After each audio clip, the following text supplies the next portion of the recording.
আগামীকাল শুক্রবার লন্ডনে রাজনৈতিক অঙ্গনের বহু আলোচিত এক বৈঠকে মুখোমুখি হচ্ছেন বিএনপির ভারপ্রাপ্ত চেয়ারম্যান তারেক রহমান ও অন্তর্বর্তী সরকারের প্রধান উপদেষ্টা অধ্যাপক ডক্টর মোহাম্মদ ইউনূস। এই বৈঠকের দিকে তাকিয়ে আছে পুরো দেশ। তবে সবকিছুর কেন্দ্রে যে ভোট থাকবে সেই ধারণাকে চ্যালেঞ্জ করেছে জাতীয় নাগরিক পার্টি এনসিপি।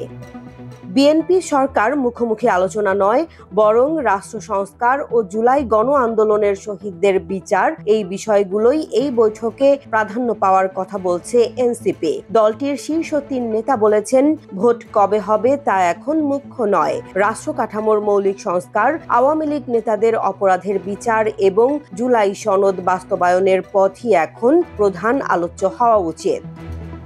গত মঙ্গলবার অধ্যাপক ইউনূস ৪ দিনের সফরে যুক্তরাজ্যে পৌঁছানোর পর থেকেই কূটনৈতিক ও রাজনৈতিক মহলে এই বৈঠক ঘিরে উত্তেজনা তুঙ্গে। কেউ বলছেন এটি হতে পারে নির্বাচনকালীন সমঝোতার টার্নিং পয়েন্ট, কেউ আবার সতর্ক করছেন যদি বৈঠক ব্যর্থ হয় তাহলে দেশ আবারও রাজনৈতিক সংকটের ঘূর্ণিপাকে পড়তে পারে।